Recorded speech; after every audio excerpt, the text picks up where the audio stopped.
We are out here at the Renton History Museum, and we have a special thing going on right now. It's the Brain Energy Alliance, right? For people like me and my brother that are suffering from brain energy, the Brain Energy Alliance art show. It's happening right now. I don't know how long it's going on for or any real information about it, but it's going on right now, so you guys can check that out on their website. This is all the information they have. You know, if you want to read this to me, Josh. So here's, I guess, this is different art that by people in the community that are probably most likely have brain energy issues. Which I'm going to YouTube. I didn't really. You're two people now. I didn't really realize that they had a brain energy alliance. Maybe I should check them out and join. But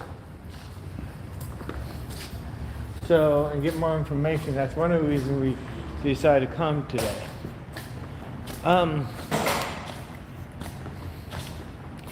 But I wanted to start over here, which is really interesting. Is it's called the Life on the River, Lake Washington, which is really crazy. That says hi, Eric. Oh, okay. Hi, Ricky. What's up? So, Life on the River. So this is the river. So basically, back in the day, there used to be a river right here, right here where the city. Hold the phone. So I can point. So this area, it took me a minute to realize what's going on here, but I guess this all used to be the river, but now it's the air part of the airport. Tell them all yellow. We figured this out. All yellow used to be part of the lake, and all this blue used to be a river, but now it's all, cities and stuff. There's still a river right here. So this part of the river has been rerouted, going through right here. And then this part of the river doesn't even. Hang on, all you got is fingers in the video. Okay, this part is all. We gotta back up so they can see. Okay. So this part is all used to be part of Lake Washington, right? Lake Washington. And this section of the river is no longer exists because they drained the river down and it did improvements to the river to make it smaller and lower the water level, which is give a lot more land to have airports and housing. Look, all these housing are now built where once was the river. This is really interesting how man is able to do these things. God created man in his image to create the word, with the power of creation. So everything we see is crazy though. Like everything that we see now today is all in our own creation. So we all got to take care of the world and our environment because it's our own creation, and we can mold the world as we see fit. We can read all the inclusive stuff. So here is some information about the Native Americans who used to live here, over here.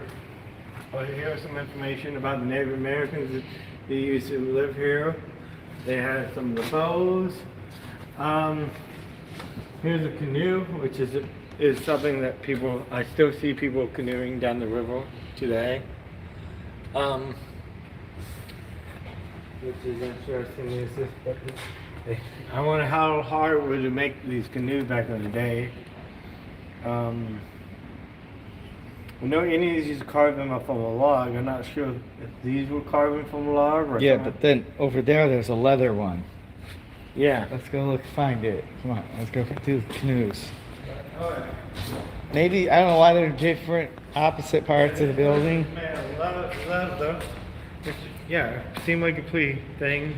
Oh, right here. There were 5 types of canoes. Which nowadays canoes are made out of fiberglass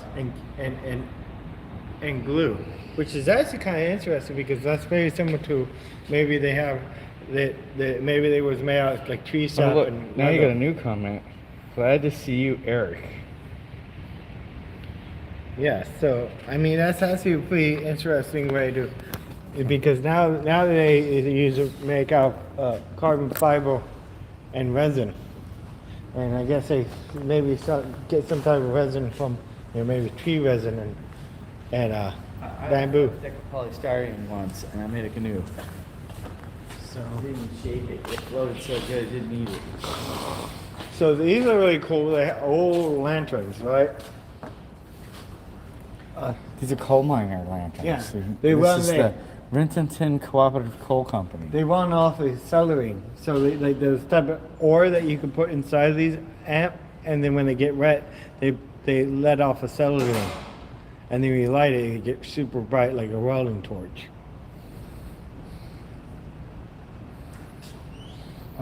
Yeah, they put off argon gas, a certain type of mineral. Which is now extremely valuable. And how are these people know? They needed the light at the time. So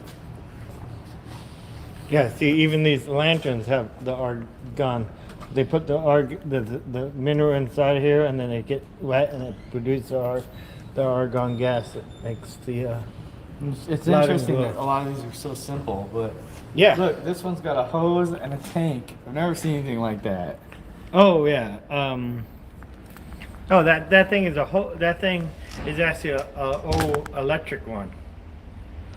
Like back in the old days, the Egyptian tombs are so like built in such a way where like it won't. There's no way to have a candle lit inside a tomb without it going out. So people think they had electricity. So this is an old electric lantern. So the batteries would be so big that they had to be carried around in a pack like that. Yeah, that's probably like that whole thing is probably not a lot of power. Yeah, that thing is probably So that thing is an old-fashioned bulb. That's not an LED. That's a old actual. Yeah, no, I remember those huge Light 6-volt bulb. lanterns, and it seemed like you get like 1 hour. Yeah. If you left it on and you found it like the next day at noon, you were done. You're out of batteries. Yeah, I don't even know how those probably didn't last. Like it probably lasts like an hour, and it's probably light. It's no more light than like a couple candles. So here's. I have no idea. I'm foundry- just guessing, but Foundry, where I don't know these pictures aren't really clear. It looks like the foundry might have burned to the ground. I'm not really reading. I'm just guessing from what I know about all the YouTube videos I watch, because I watch so many YouTube videos about this stuff, and actually been to a lot of museums.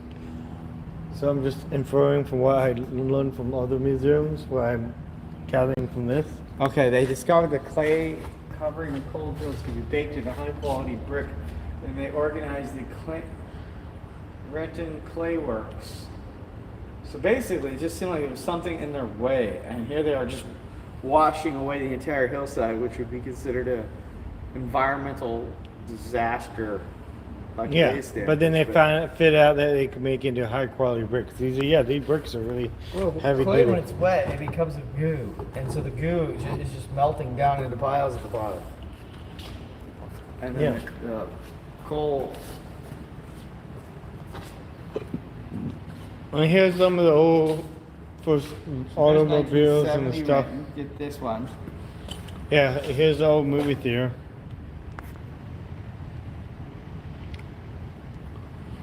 And here's some like old. Here's some old hippie gypsies. Oh yeah, gypsies. Yeah, these are gypsies. Old Women traveling the country. Yeah, it's kind of. Wow, this is cool. Look at these. These are the OG gypsies right here. No, it's funny. All the headbands and all the stuff you think you see from Woodstock. Yeah. And 1927. Yeah, this is the OG gypsy. So everything ever been done has been done. I probably rode People have been traveling the country 5,000 ever years since ago. the horse and buggy. That's the whole reason we had the Oregon Trail and everything. That's the original van life was right there, freaking in the Oregon Trail and stuff. Yeah. People used to travel the country eating out of soup cans and stuff back before there was restaurants and everything else. Yeah, they didn't have a fridge or anything. They're like, oh, what's your dinner? Soup. Soup for dinner. So we want to show you this. This is a really cool exhibit of a house. What if a car only went 20 miles an hour on a bumpy, muddy dirt road that's constantly raining? Like, was there paved highways in 1927? Oh no! And actually, the Model T actually was made way better. You could drive a Model T with 3 wheels.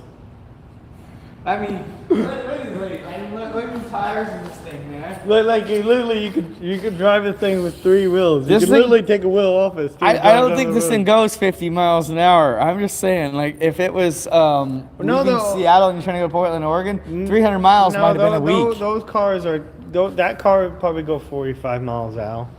That's the Model A right there. Yeah, that's the Model A. That's what that is right there. Yeah. The sun being 1,000 horsepower could go 200 miles an hour in 1927. So, never mind. I guess they had humongous engines and weren't worried about the cost of gasoline. Yeah, exactly. The price of gas was like 19 cents a gallon. So let me. Will you hold the camera so I can show them? Well, no, look right here. The Ford Model T had a top speed of 28 miles an hour. So these are the old wiring system back in the day. This is how back in the day, back when they used to wire all the houses and stuff. This is called knob and tube. So these are the knobs, and these are the tubes, right? But I had these in my house in Detroit, right? And basically back in the old days, they thought, it'd be the best, safest way to wire a house is have 2 separate wires for the netted and posited, right? Back in the first, they first used to wire houses using DC current. This is probably AC current. Look at how thin it is. Later became AC current. Westinghouse and all those people, finally switch over AC current. DC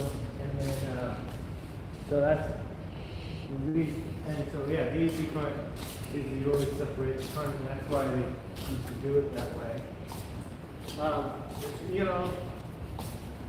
But even still, houses that have electricity still rely on that. They still have older technologies, such as wooden burning stoves. And with this is where they kept the bread warm or kept the food warm after they cooked their meal. They kept portions of meals in here. It's about 200 degrees right here. This is the oven where we get up to 400 degrees in here. They put their wood in here. Right here, there's a piece of wood. So this is where they put the wood in. Right here. It shows the coal. And then this is where they pull the ash tray out. Right here, there's a place to remove the ash down here. Right, so this thing gets full ash. Right here, this is where you empty out the ash right here. Right? And yeah. So, and then these are the burner tops right here where you cook different. These are probably hotter than the ones over here. Just the toaster. Yeah, this is what they used to toast their bread on before they had modern toasters. No, these still look good. If you're gonna fire or something, yeah, man, let's make it 4 slices of toast. This is iron. This is how they used to iron the clothes back in the day. They put this on the thing. They get this nice and hot, right? And then they dip it, and then they spray it, and then you get it wet, and then you iron some clothes, or something like this. If it weighs 100 pounds, it's gonna hold heat forever. This one here is like, I don't know, 20, 30 pounds. So that also the weight. Look at this. Is an old-fashioned iron for making waffles. This is how they make waffles back in the day. So put a waffle batter down in here, flip it over, do the other side. Cook this one side, let it cook for a minute, flip it up, cook for a minute, alright, pop it off, alright, you got your waffles. This thing. It's actually better that it flips because it doesn't just stuck to the bottom more than the top. Yeah. I turned our waffle maker upside down and beat on it. So this thing right here is a bread. You guys probably see these things, the shift of flours. This is especially imported back in the day when the probably didn't come from factory stuff. Who knows? But this is really cool. This is right here.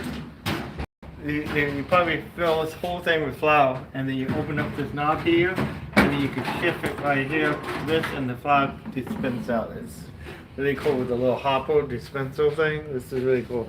Mortar and pestle. So a lot of things were made back in the old days. So you have to grind all your old spices and stuff down yourself, and that's what you did to make all your spices.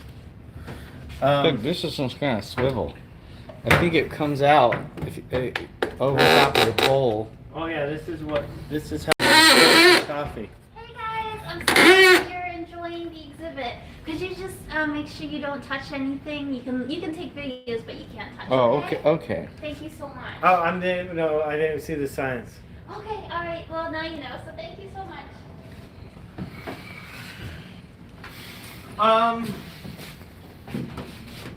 This is an old butter tunnel. This is how they used to make butter back in the day. Show them this. Pointing at it. What This makes is a it butter go? tunnel. You used to turn it thing. I think there's like an attachment right here for your own thing. These are old Coca-Cola bottles. This is what they keep. This is another way they keep the flour. They didn't have this big, awesome flour dispenser, which is really awesome. This is a bottle cork maker. So they put the bottles of soda pop in here, and this is what you use. People still have them today, but this is a really cool old-fashioned one. That's really old. There's a old-fashioned sewing machine that is actually foot round. That's really awesome. Yeah. See, look, it's powered by the feet. So you don't have to have electricity. Liz See? says, "Hi, Eric. This is awesome stuff." So like, even though like a lot of even though the houses had electricity back in the day, a lot of the appliances didn't need electricity. Now today is that we can't do anything without electricity. Everything needs electricity to go. So how do we listen to music without electricity? Back in the day, before a lot of appliances need electricity. So what we did, this is a magnetophone, right? So this is a completely mechanical device that recorded sound, right? So the record goes on top of here. The record is this disc that have the vibrations inside of the disc. So the vibrations will be translated onto the needle, which will create the sound, and it be amplified through this cone shape right here. So this is a completely mechanical amplification system that is just a shape of the corn that the sound vibrates and get more pushed through and get amplified as it get pushed through as this thing rotates, and the on the actual record, which they don't have actual record, but if you see the record, they have the vibrations. Is really awesome. Well, see this amplifier tube? Yeah. This should be on the end of the didgeridoo. It's the same thing while there's a hole in a guitar. Well, that's why they have that. Well, a lot of air instruments have amplifiers like that. Most horns and trumpets and stuff like that. Yeah, but exactly. Anyway, the didgeridoo people who are making new ones out of PVC pipe. Well, sometimes some of them do have like that. So. No, but It's because they're not engineers. So artists and engineers need to work together. Yeah. So, anyways, this I don't know what this is. This is some type of piano. A lot of times, yeah, these are another way that back in the day, a lot of times people couldn't have recorded sounds and videos or YouTube, and they so they have to play the music live through instruments like this that could be heard by a lot more, which is nicer to be heard live because this thing is not very loud because it's completely mechanical sound. Well, Yankee Doodle. So you have to like sit in a chair right next to it, and you might be able to hear it if it on a nice quiet day. Maybe you can listen to it. No, what if you bought Yankee Doodle, played it, and you play Yankee Doodle for the sheet music? You make sure you were playing it Right. to the right tempo or whatever. Yeah, you might have to sit here and you listen to Yankee Doodle so you can play it at the right tempo. So yeah.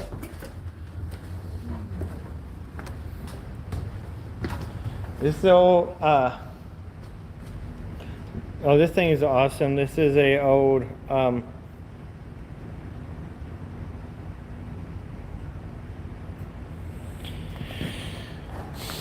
hand sharpener. So this is what they use to sharpen the scythes and the saw blades and a lot of things. Back in the old days, they used to have the thing called a scythe. This thing probably was more for axes and Well, look, there's a hole, and you fill this up with oil. And Yeah. It would drip down. And now you have all these people who have knife sharpeners, and they don't have a whetstone or know what that even is. that this is drip water, and then things sharpen better with water.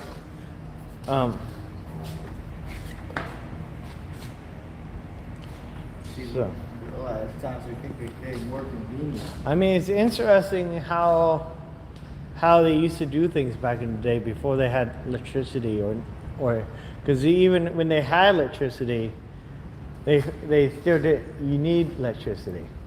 If the electricity go out, it didn't really affect them too much. Okay, the only thing that went out is maybe the lights, but there's also Yeah, like this didn't have anything. they didn't really anything but the lights. It wasn't enough juice to run a heater. You couldn't run an oven. You didn't have a radio. Radios were the first thing to come out. Did you pause it? No, it's still going. Okay. Oh yeah. And so people would all sit around the radio. They'd probably put it right on top of their piano, and that way, it's like if they go to commercial break, it would just be like da da da da da.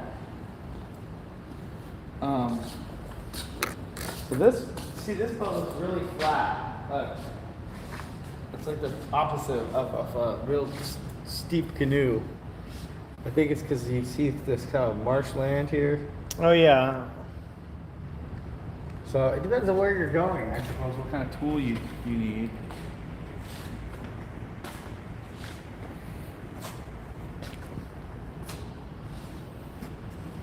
And I heard something about a waterway on the Cedar River. Here's some Cedar River for you. I mean, it's so awesome that they're able to do. Like the technology we have today is not very different than the technology I almost feel like the things that we have today is just almost cheaper and more right and factory produced. And the things that back in the day, things are actually designed to last a lot longer and they're a lot harder to make, so they designed to last a lot longer. But now the things that we can make things cheaper for less money, but then they're not as quality. But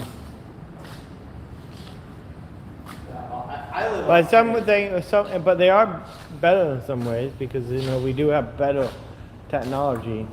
And I did a whole video on technology, but technology is very much just the building of knowledge, right?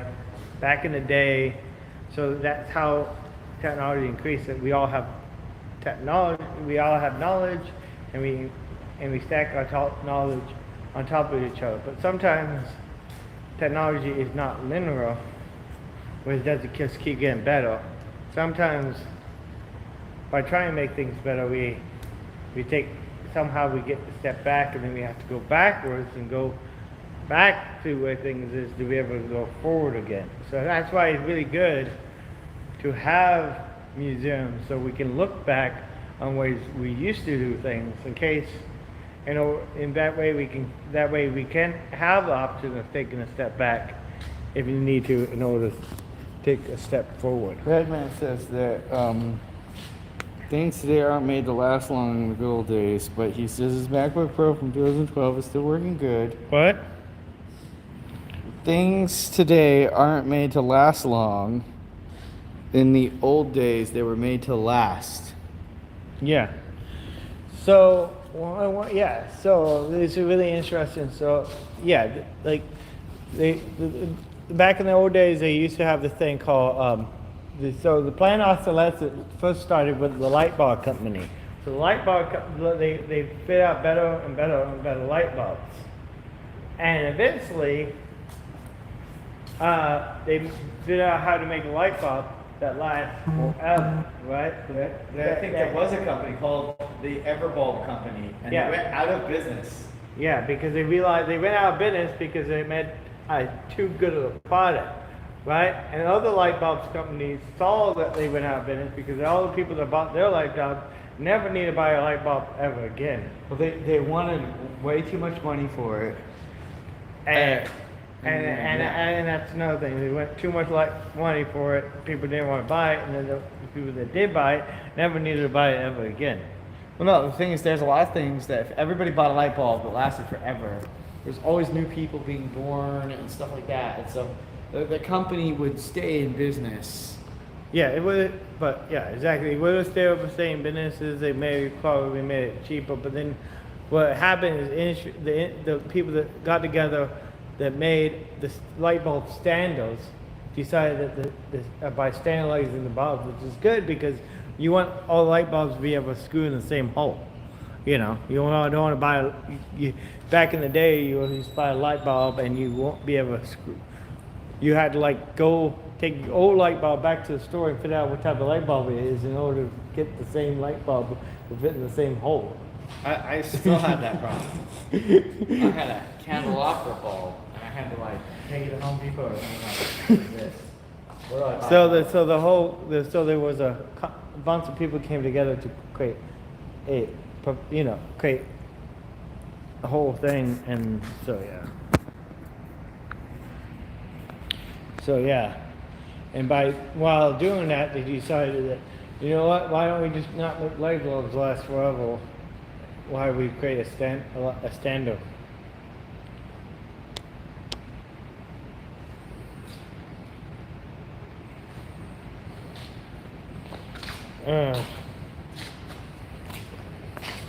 Alright, well, please like, subscribe, share the video if you feel like I did anything. Again, I'm not a expert. I don't really know that much about everything. I'm mainly just guessing from other information that I know from watching YouTube videos and anything else. So I may have got some of the information details wrong. This is for entertainment purposes only. I'm not really expert on any of these things, and so, but I'm just trying to relay that information that I heard from hearsay, and so it may not be, a lot of the things that I may be saying is might be preconceptions of things that I may have heard that are not true, or maybe a side of the truth that is interpreted incorrectly. So, but if you feel like I misconstrue or misrepresent something or item that I brought up in here, you're welcome to let me know in the comments and correct me, or if you want to add on to the additional information, please do so. But it's really awesome. Support your museum, support your thing. It's really important to know where we came from and know that way we can understand where we're going and understand the whole. Hey, I found something. What do you find? The dredge. What is it? They used bell aggregate out of the Cedar River, and they had a big lake up the Stoneway near thing, and they would pull gravel out year round in the flood season. It would come wash the water back and wash the gravel back down into the lake that they made the previous summer, and it would fill up inlet source of gravel right on the side. Oh, okay. So this is a gravel mining machine. But like underwater gravel mining machine. And it ran year round, even in 1939. Wonder if this is how they able to lower the water level eventually. Well, no, like, remember from the picture? Come right over here. Yeah. It's like trenches dug where there's like a deep spot just out past everybody's boat docks. Yeah. And all these places where you could see that they worked on it. And so, yeah, there was dredges out. I mean, look how much more land is available at $1 million an acre. Each acre land worth $1 million. Yay! Well, the joke is like somebody had to pay for it, and so even though it benefited everybody this way, probably this airport probably sprung most of the money out of it. Who knows? We're not experts. We don't know. We are just guessing. A lot of this stuff we just guessed about other information that we probably know. Well, I mean, it looked even in the photo though, like some kind of dredging or something. So like, yeah, they're on the dredge. Oh, and there's these arrows, and we're supposed to be going to it, like, So that would have been one of the first things on the tour. Racky Rick.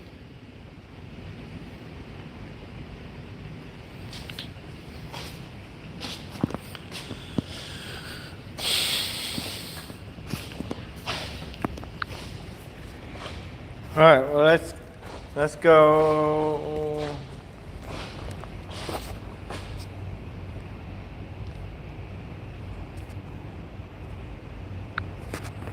All right, bye-bye. Make sure you like, subscribe, share, turn your bell notification on so you know when we go live again. And yeah.